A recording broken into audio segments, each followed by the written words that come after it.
But that was a benefit of the position, was to be able to go to all the international congresses.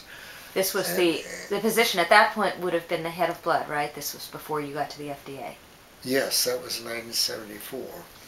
But as a deputy director of the blood division of FDA, I still could go to all the meetings. And one of the real benefits of the 4 trips to to the USSR, it was the USSR at the time, and we visited, when I was in the exchange program, we went to Moscow and Leningrad and Yerevan and Tbilisi in Georgia and Armenia. And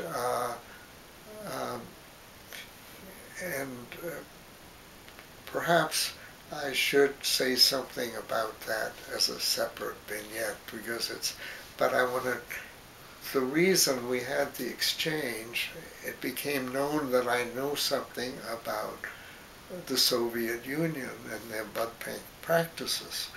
So there was a organization that arranged for tours, of scientific tours to various countries, including the Soviet Union. It was actually partly based in Albuquerque.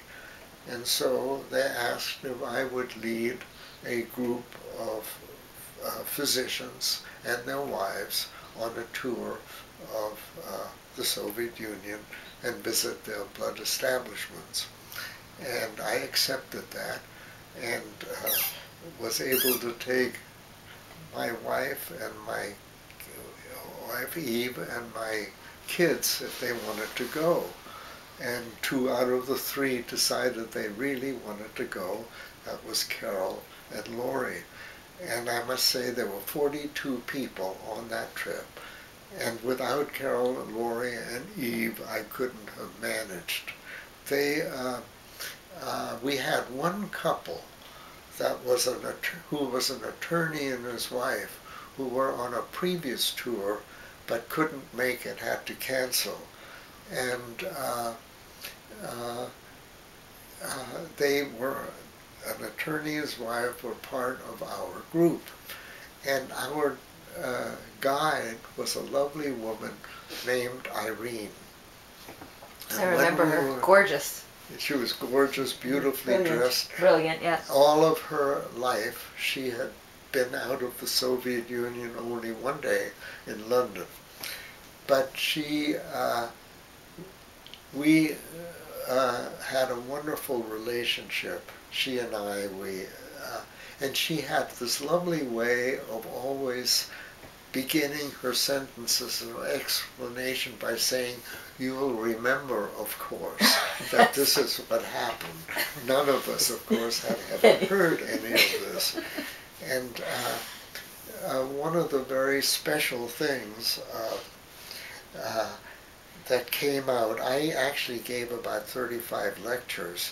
I brought slides along, a mini projector, and a pack of about 400 slides, and we gave the lectures in the morning, every morning, in the bar of the hotel in which we were staying, putting a bed sheet up as a screen. And she came to 1 or 2 of these, and she noticed how quantitative everything was in the United States. This many units, this many cases, this so forth and so on. And what I remember that there were 2 episodes which was memorable. One was when we were in Leningrad, and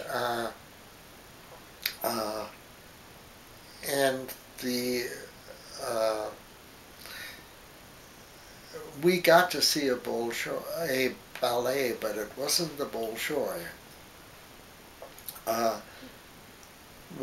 We went to the Moscow Circus We because went to the Moscow Circus. That was amazing. instead of the ballet, and we were lucky. That's right. It was We liked so We went to the- incredible. It was the it first was time I'd a- ever seen a slanting tightrope. There were things that I'd just That's never right. seen in an American circus. It was just. And we were at that time able to Mind-boggling. see the Bolshoi in the United States, but no way could we have seen the circus. Yeah, That I was That's so It excited. better. But anyway, the couple was angry with Irene because she couldn't get them tickets to the Bolshoi. And I saw Irene with tears in her eyes crying, and I put my arm around her shoulder. I said, we have adults and children on this trip, but age has nothing to do with it. Oh goodness, what a wonderful line. And I remember that. And then we went, we were, on that trip, we went in addition to Moscow and Leningrad, in that tour of the Soviet Union with the physicians, the private tour, which I was the leader of. We also went to Central Asia, to Bukhara, Tashkent, and Samarkand. Samarkand. And we visited the Rajasthan in Samarkand, and no, I'm sorry, in Tashkent. These were buildings that were beautifully done with gold. They had been destroyed. No, I've forgotten. They were not destroyed, but they had been renovated at the cost of 10 millions of rubles. These were these beautiful buildings with golden domes and interiors beautifully decorated. Were those these Islamic buildings? Is that Yes, what I'm the remembering? Islamic- With a lot of blue and white. Blue and Gorgeous, white, yes. Gorgeous, Gorgeous building. tile, geometric tile. And I asked, we had stayed in hotels which were really not too great. And one hotel we stayed at, there was a cold water on one floor and hot water on another. The steps didn't work too well.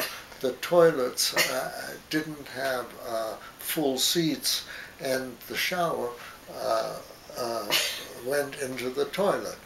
And so I asked, in a nice way, I asked Irene, how is it that the Soviet Union can spend so much money on its culture and neglect its hotels? And she said, you'll remember that one of the first bureaus established by Lenin was the Bureau of Culture, because he said a nation that does not know its history has no future. Wow. Irene did another remarkable thing. I had requested for my previous trip that we would go to the Tretyakov Gallery, which was a historic gallery of paintings in Moscow of the history of Russian art, and it dated back to the 4th century. And she was so pleased. In fact, she was assigned to our group because of that request, because she had done her thesis on the Tretyakov Gallery and its contents. But what amazed me perhaps more than anything was that when we went there in the morning,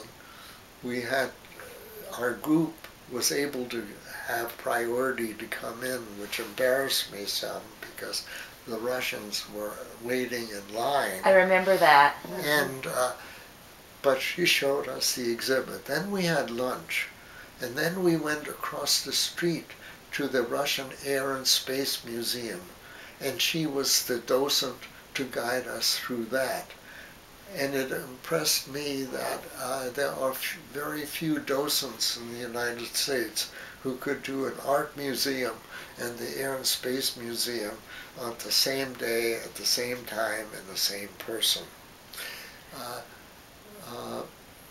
There was, of course, another episode in Moscow that Laurie went off with a friend she met who was also a pianist, and they went to the conservatory, and Laurie got to play piano there, and they offered her an opportunity to attend the Moscow Conservatory. I had no idea. Yeah, they did. They offered her an audition. An audition, and so that was an episode. But one of the more memorable episodes was when we were trying to get out of Bukhara. The train was late, and it was delayed, and we got there in the evening and finally boarded the train at 4 o'clock. Well, there was a restless group, but who would come to the rescue but Carol and Laurie, who organized us into skits. Oh, I remember that. Oh, yes.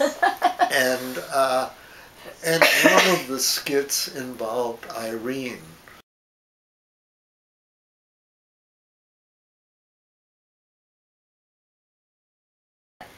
You asked. She asked. Asked We Irene. asked her, how many transfusions do the Russians have a year? And she said, enough.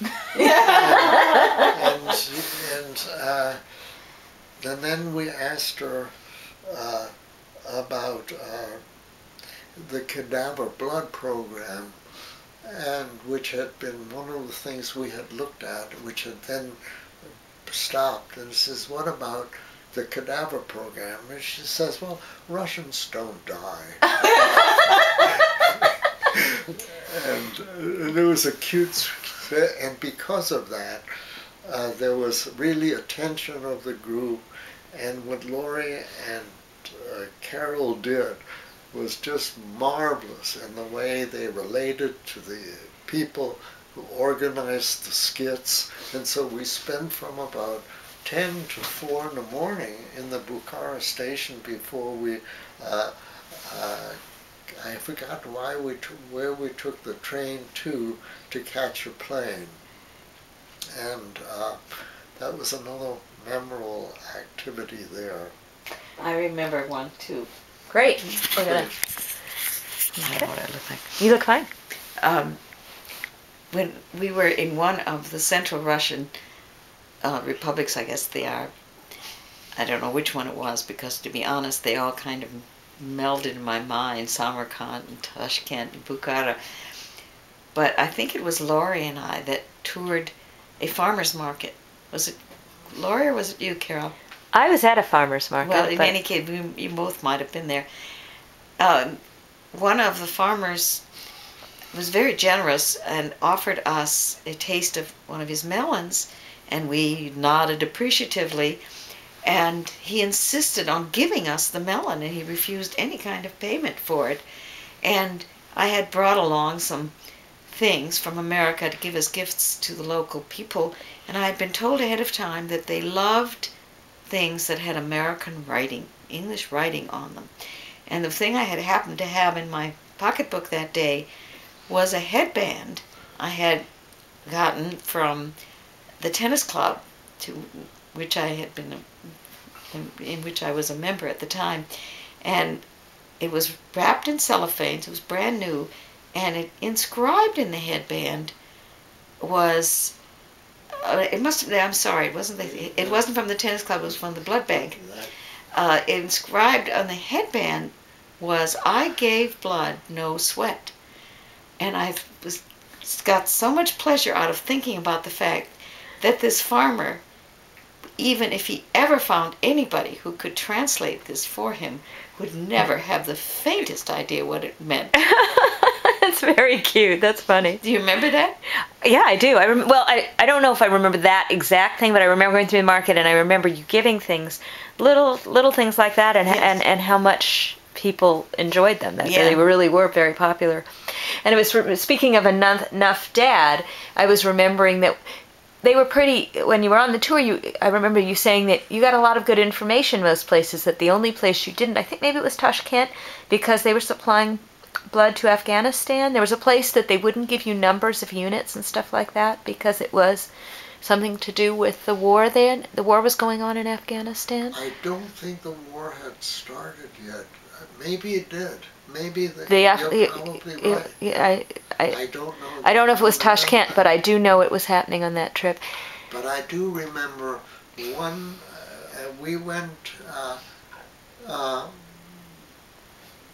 Tashkent, Samarkand, and Bukhara are in Uzbekistan, the one of the Soviet socialist republics, and we got 2 hats of Uzbek hats, which are in our cabinet in the living room. But there was we went on a trip into Tajikistan, which was about 100 miles from the Afghanistan border. And there was a small museum and where I was to give a talk.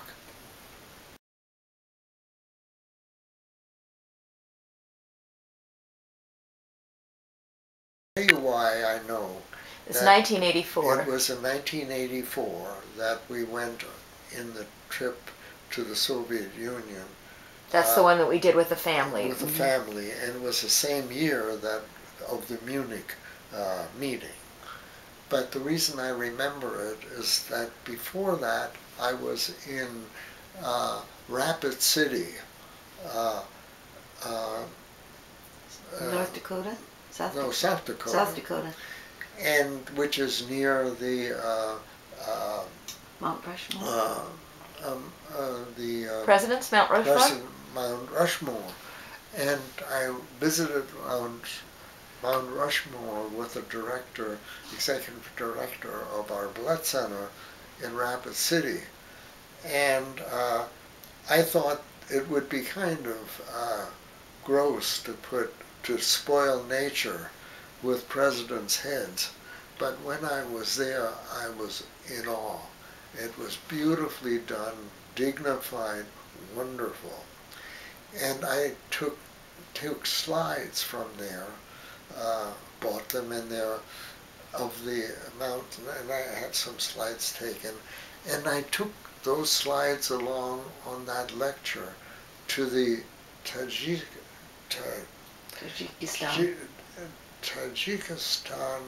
city.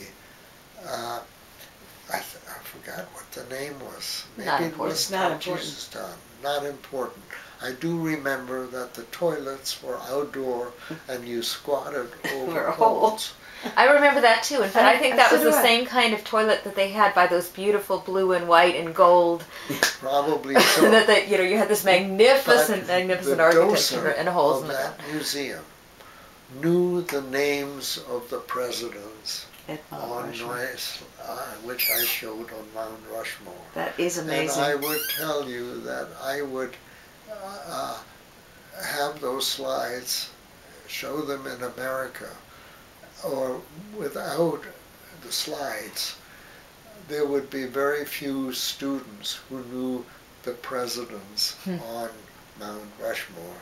And it was an awesome sense to me that they could name the presidents in this very small museum in this tiny town 100 miles from the Afghanistan border. That's amazing. Yeah, that is amazing. So there were some very interesting vignettes. Yeah. Well, speaking of interesting vignettes from that trip, I know that Mom kept a diary. Do you still know where it is? Do we have that? Because there was you kept a great diary from that trip. We should look for it and see if we can find it. I think I saw it fairly recently. It might be in the hall cabinet.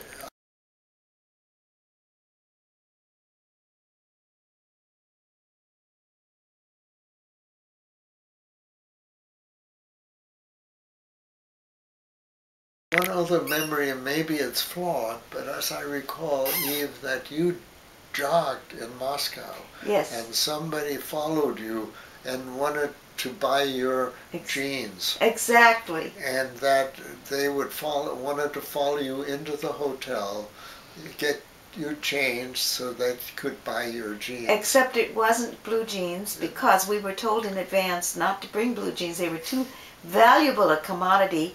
Instead, they were sweats that cost me, if I remember, $5 at a Mervyn's or Target or something. Exactly. And Laurie and I were both jogging in Moscow, and that's exactly what happened. Somebody did follow us and asked to buy our very relatively seedy outfits, because the poor Muscovites had nothing. The Americans were allowed to buy beautiful things in their Baryoshka stores. I may be pronouncing it all wrong. Mostly arts and crafts, but even that the local people couldn't buy. They wanted the Russians wanted foreign currency. So Germans, Americans were very welcome. But I definitely remember that episode in Moscow. And we the only place that we were allowed to run was in the park. And that's what happened to us. There was two other things about Moscow that I just wanted to mention.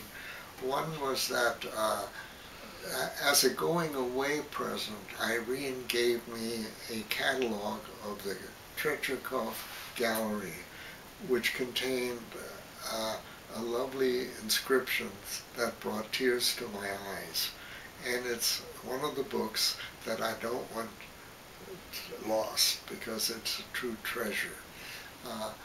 The other thing I remember, that in my first trip to Moscow in '73, I had 4 members of our party was Jewish. And we had a map of Moscow made in the United States. And the one I got in the Soviet Union did not show where the synagogue was. And so the 4 of us traipsed and went into the synagogue, and we had brought prayer books. Very illegal. Was illegal. And we left them in the synagogue. But what impressed us, it was a synagogue on a street which basically was unnamed. And we went in and we saw people, and there was nobody there under 50 years old. That it was old people praying. And but we went to the synagogue.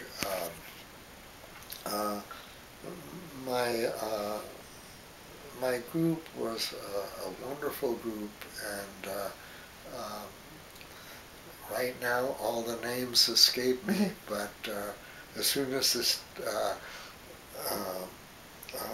recording is over, all the names will come back to me. Thank you.